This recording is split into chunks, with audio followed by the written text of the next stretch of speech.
Sa pagbungad ng eksena, pinakilala tayo sa dalawang magkapatid, si Joe na isang retired army, at si Danny na kasalukuyan pa ring nasa serbisyo. Sila ngayon ay nasa hunting trip sa disyerto at sa kabila ng kanilang aktibidad, pinag-usapan ng dalawa ang isa pa nilang kapatid na si Roy. Hiling ni Danny na sana kasama nila ngayon si Roy pero iba naman ang pananaw ni Joe. Paniwala niya kasi na si Roy ay isang basagulero. Dito inilahad na pinagpalit pala ni Roy ang kanyang career sa sundalo para sa MMA, pero sa kasamaang palad si Roy ay na-injury sa isang laban kaya naging truck driver na lang ito ngayon. Lumipat ang eksena kay Roy, nakararating lang sa fight location. Kahit nawala na siya sa MMA dahil sa kanyang injury, lumalaban pa rin siya sa underground tournaments dahil ito ang pangarap niya. Sa kasalukuyan, kahit late na si Roy, nagawa niya pang makipagtalik sa kanyang kasintahang si Lisa. Ilang sandali lang, nagsimula na ang laban. At bilang dating MMA fighter, lumamang siya sa laban. Pagkatapos mayabang siyang lumapit kay Lisa para halikan ito. Sa kasamaang palad naka-recover ang kalaban niya at sinamantala ang pagkakataon para atakihin siya ng malakas na suntok. Ang pagkatalo niya ay nagdulot ng malaking kawalan sa kanyang kliyente na si Julian. Dito ibinunyag na si Roy ay lumalaban na ng halos 4 na taon para kay Julian na isang mapanganib na mafia leader. Sobrang nagalit si Julian at sinisisi nito ang pagkatalo ni Roy dahil sa kalandian niya sa kasintahan niyang si Lisa. Bilang resulta, pinatay ni Julian si Lisa sa harap mismo ni Roy. Kalaunan sa gabing yun, dinala ni Julian si Roy sa kanyang warehouse, kung saan dito nakaimbak ang kanyang mga diamante na kinuha pa nila sa minahan. Inatasan ni Julian si Roy na dalhin ang diamante mula Vegas patungong Baja, at babayaran siya ni Julian ng humigit kumulang $1 milyong kung magtagumpay siya. Medyo nagulat si Roy at nagtataka siya kung bakit siya pa ang inatasan ni Julian sa halip na tauhan niya. Bilang tugon, binigyan siya ni Julian ng 3 rason. Una, siya ay isang professional truck driver. Pangalawa, ang dalawang kapatid ni Roy ay mga sundalo. Pangatlo naman ay dahil sa utang na loob. Bukod pa dyan, kapag tumanggi si Roy ay papatayin daw ni Julian ang kapatid niyang si Joe pati pamilya nito. Dahil wala siyang choice, agad tinawagan ni Roy ang kapatid niyang si Joe. Pero dahil may sama ng loob si Joe sa kanya ay hindi siya sinagot nito. Sumunod na araw, nagpahinga muna si Danny sa trabaho at binisita niya si Joe. Pagdating niya doon, nakita niya ang kapatid na masyadong abala sa kanyang farm. Nang tanungin ni Danny ang patungkol kay Roy, sinabi ni Joe na tumawag ito kagabi pero hindi niya sinagot. Tinanong ni Danny kung bakit, kaya inilahad ni Joe ang kanyang pagkadismaya kay Roy.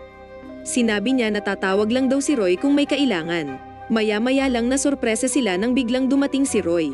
Pero sa halip na bigyan ng malugod na pagbati, nainis pa si Joe sa kanya kaya nagsisi si Roy na bumisita pa siya. Nang aalis na si Roy, pinakalma naman siya ni Danny. Pagkatapos nag-usap muna pansamantala ang magkapatid at dito na inimbitahan ni Roy si Danny na samahan siya sa kanyang biyahe patungong Baja. Siyempre pumayag naman si Danny dahil minsan niya lang makabanding si Roy. Matapos ang mahabang biyahe, pansamantala munang huminto si Roy sa underground fighting arena na pinapatakbo ng kanyang kaibigan. Doon, pinanood nila ang matinding laban sa pagitan ni Big Duke at Barney Boy. Dahil sa taglay na lakas ni Big Duke, walang kahirap-hirap niyang tinalo si Barney Boy. Kasunod nito, tinanong ng event host sa audience kung meron pa bang gustong labanan si Big Duke, kaya medyo nag-init si Roy at pumasok siya ng arena sa kabila ng pagpigil sa kanya ni Danny. Nagsimula na nga ang laban pero madali lang tinalo ni Roy si Big Duke sa pamamagitan ng chokehold technique. Sunod na umaga, nagpatuloy na ang magkapatid sa kanilang biyahe. Ilang oras ang lumipas, narating na nila ang Diamond Warehouse kung saan nakaschedule silang kunin ang container ng diamante. Pagkatapos nasalubong nila doon ang katiwala ni Julian na si Polly. Pinaliwanag niya na ang diamante raw ay maingat na nakatago sa loob ng drink bottles kaya hinding-hindi ito mabibisto ng mga pulis. Kasunod nito, nilagay na nga nila ang container na naglalaman ng $50 million diamond. Habang nasa biyahe, napansin ni Roy ang low fuel signal ng truck kaya nagpagasolina muna sila. Bumili muna sila ng makakain sa convenience store.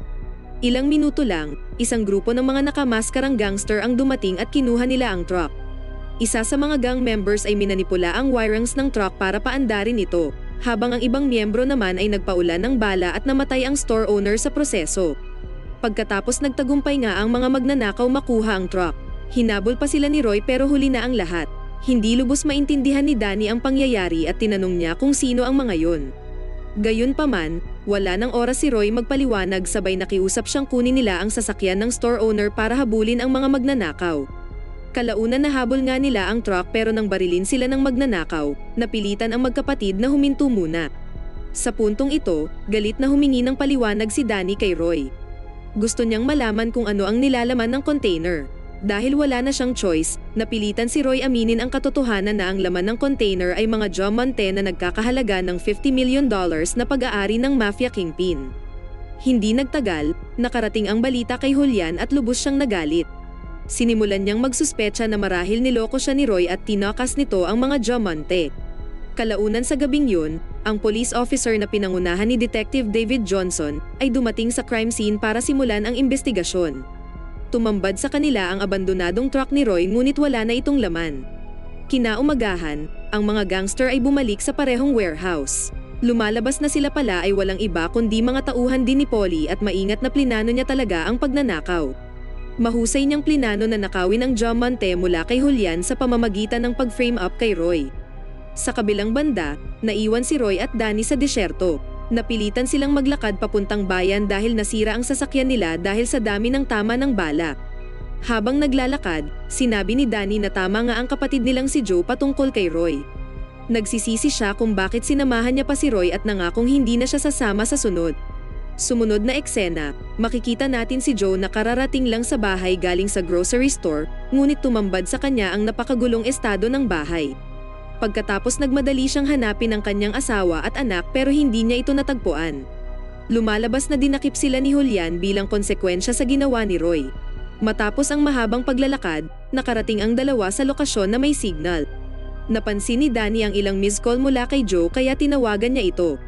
Pagsagot ni Joe ng telepono, agad niyang pinaalam ang patungkol sa nangyaring kidnapping. Wala siyang kamalay-malay kung anong nangyayari. Bilang tugon, sinabi ni Roy na kilala niya kung sino ang may gawa nito. Dahil dito lalong nagalit si Joe kay Roy at papatayin niya daw si Roy kung may masamang mangyari sa pamilya niya.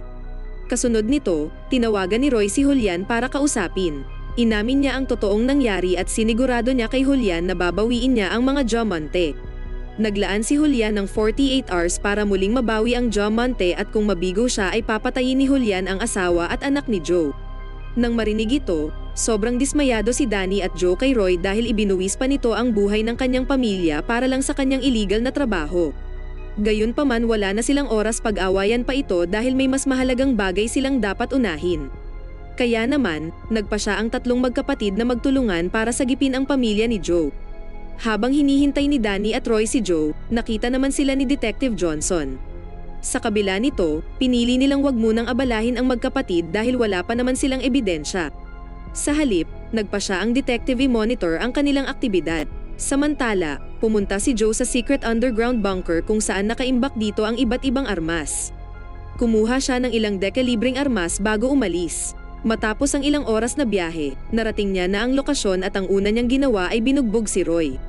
Kasunod nito, nagpatuloy na sila pumunta sa mansyon ni Julian, ngunit lingid sa kanilang kaalaman na sinusundan sila ng dalawang detective. Nakarating na nga sila sa mansyon at si Joe, bilang dating sundalo, ay pinangunahan ang kanyang mga kapatid sa loob. Ginamit nila ang military tactics para patayin lahat ng gwardya sa labas. Pagkatapos pumasok si Joe at Roy sa mansyon habang si Danny naman ang magbabantay bilang sniper sa labas. Maya-maya lang, dumating na si Polly at naglakad papasok mismo sa kwarto ni Julian kung saan kasalukuyang nagsasaya ang mafia leader kasama ang dalawang babae. Medyo nainis si Julian kay Polly dahil bigla-bigla na lang itong pumapasok, pero iba pala ang pakay ni Polly. Ilang sandali lang binaril niya ang dalawang babae pagkatapos inamin niya na siya ang nagnakaw ng diamante mula kay Roy. Dagdag pa ni Polly na pag-aari daw ng kanyang pamilya ang diamond business at si Julian daw ay ampun lamang ng kanyang tiyuhin. Kaya naman, nandito si Polly para bawiin ang negosyo mula kay Julian. Biglang naabala ang kanilang pag-uusap nang marinig nila ang gunshot sa labas. Sinamantala ni Julian ang pagkakataon at pinatumba niya si Polly. Ilang sandali lang, pumasok si Joe at Roy sa silid sabay tinutukan ng baril si Julian. Gayunpaman, hindi nila magawang patayin si Julian dahil hindi pa nila alam kung saan naroroon ang pamilya ni Joe. Nagbigay ito kay Julian ng pagkakataon para patumbahin si Joe pagkatapos kinumprante niya si Roy, pero bigla na lang, muling bumangon si Polly sabay binaril niya si Joe at Julian. Pagkatapos inutos niya sa mga tauhan na dalhin si Roy sa kanilang base. Si Julian naman ay namatay on the spot habang si Roy ay himalang nakaligtas sa tulong ng kanyang bulletproof vest. Maya-maya lang, pumasok na rin si Danny sa loob para alamin ang sitwasyon. Pagkatapos try-knock ng magkapatid ang phone location ni Roy at nagmadali silang i-rescue si Roy. Tinawagan din ni Danny ang kanyang batchmate na si Jimmy para hingi ng tulong nito. Pagdating sa base, pinalibutan si Roy ng mga tauhan ni Polly at hawak din nila ang asawa at anak ni Joe. Pagkatapos sinubok ni Polly si Roy. Kailangan niyang talunin ang best fighter ni Polly sa isang laban at kapalit nito ay ang buhay ng pamilya ni Joe. Tinanggap ni Roy ang hamon at hinarap niya na ang best fighter ni Polly. Sa kabilang banda, nakarating na si Joe, Danny, at Jimmy sa lokasyon. Pumosisyon si Jimmy sa malayo at pinatay niya isa-isa ang mga gwardya. Samantala, si Joe at Danny naman ang sumugod. Sa parehong eksena, ginawa lahat ni Roy ang makakaya niya at sa wakas tagumpay niyang napatay ang kanyang katunggali gamit ang kanyang MMA technique. Sa sandaling ito, narinig na rin ni Polly ang gunshot kaya nagpa siya siyang tumakas na. Gayunpaman huli na ang lahat para sa kanya dahil na-corner na siya ng magkapatid. Papatayin na sana siya ni Joe pero sa di inaasahan, dumating ang detective kasama ang mga pulis at pinigilan nila si Joe. Sa huling eksena, sa wakas nakasamang muli ni Joe ang kanyang pamilya. Pagkatapos, lubos na nagpapasalamat si Detective Johnson sa magkapatid dahil sa tulong nila na mahuli ang mga mafia members na halos 3 taon na palang hinahabol ng FBI.